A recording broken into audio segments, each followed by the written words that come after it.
In this video, we're going to be taking a look at the Viltrox 24mm F1.8 lens. And you heard me correctly, you read that title correctly, a wide angle 1.8 lens. We're going to be looking at the Z Mount for my Nikon Z6, and we will be showing some photos and some video so you can see exactly how this lens performs. So let's get right into the lens review.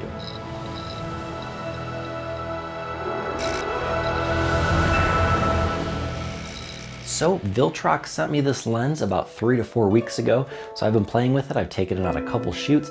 I've taken it to the local Colorado Renaissance Fair, and I've had a ton of fun. I've shot portraits, I've shot a whole bunch of things, I've shot video, and I've just had a lot of fun with it. This is a very interesting lens. So let's kind of take a look around it and see what we have going on here. Obviously, we have our lens cap. We have a 55mm thread size on the front if you want to put a polarizer, a UV filter, anything like that. We do have removable lens hood. That's always good. I like to just keep the lens hood right on the front of this. There we go. Just so that it stops anything from bumping the front element. It's a first defense before you get to your UV element or you do anything to damage the front element of your lens. So again, this lens opens up to 1.8. It allows a ton of light in, creates a very shallow depth of field for a wide angle lens, which is super awesome. It goes from f1.8 to f16. It has an auto setting marked by the A here, which means you can control your aperture by your camera, which is awesome. This lens is a smart lens, talks to your camera, which is great, has autofocus. We'll talk about that here in a minute. But it also has this little option here. You can go manual with your aperture, and it is a declicked aperture, which is pretty helpful for video. I absolutely love that feature. Now, this lens does not have image stabilization, but again, it is 24mm. That's super wide, which means you can shoot fairly slow shutter speeds and still get pretty darn sharp images. And the low light is a lot of fun with this lens. We did say we're going to talk about autofocus again. Autofocus is very snappy, very quick. It's one of the quicker lenses I've used for autofocus. Always on point, always exactly where I need it to be. And it just makes this lens a lot of fun, and it makes it easy to use.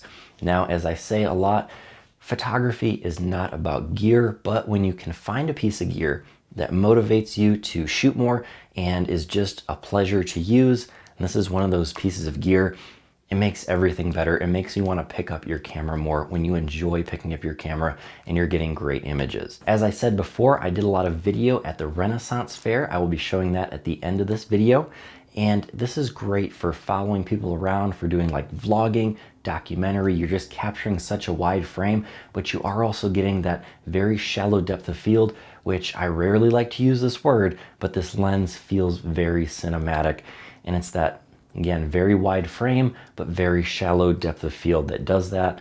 And like I said, I rarely use that word, and I hate when that word is misused, but this is one of the few lenses where I say it feels very cinematic. I think that's one of the best ways to describe it. The bokeh is awesome. The out of focus parts of your image look great.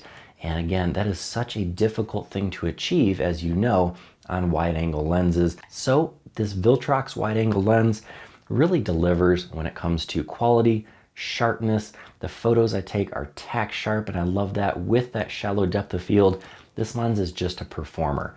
Right now, this lens is running for about $429 US.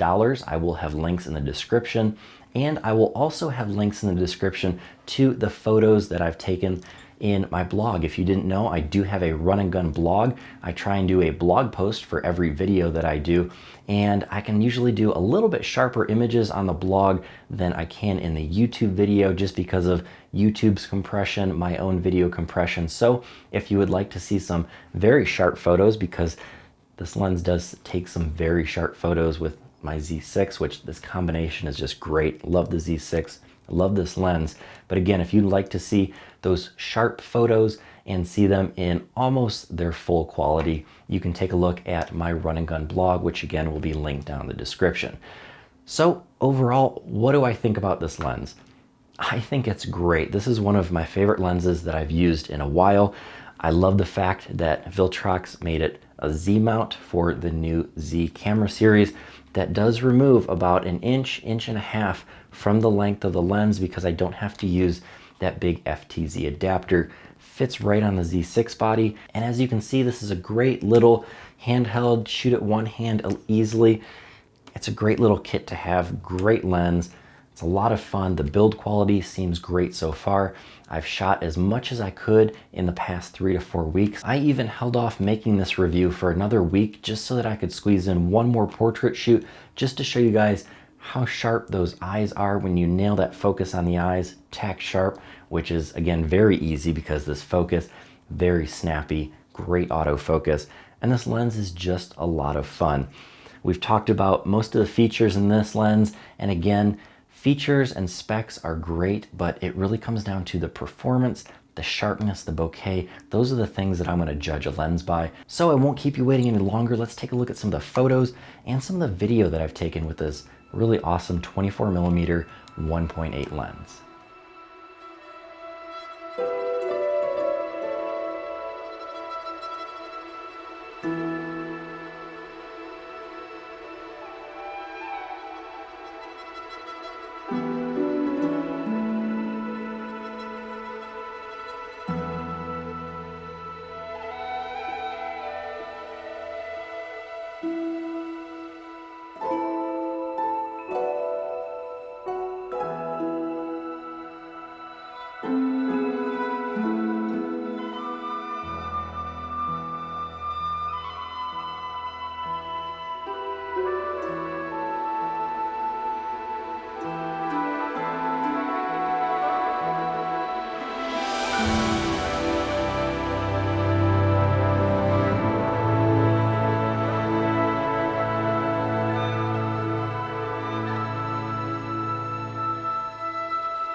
So that is my review of the 24 1.8 Viltrox wide angle lens. I love this lens. It's a lot of fun. I get excited every time I put it on my camera. It has so many uses. It's very versatile, a lot of fun to play with. And again, I rarely use this word, but cinematic comes to mind when I think of this lens and the things that you can do with this lens, the stories you can tell, the images you can make. I'm just really excited to keep using it. And this won't be my last video on this lens. I've been using it for about a month. So I think in maybe a year, I'll do another update and we'll see how this lens is performing and what I think about it in about a year. So again, I highly recommend it. It runs about $429 US. Link is in the description, as is the link to the blog with more photos. So that's all for this video. Thank you guys for joining me. If you found this video of this lens review helpful, make sure you hit that thumbs up button, give this video a like, and as always, subscribe for more run and gun photography tips, tricks, and hacks. And until next weekend, get out and go shoot.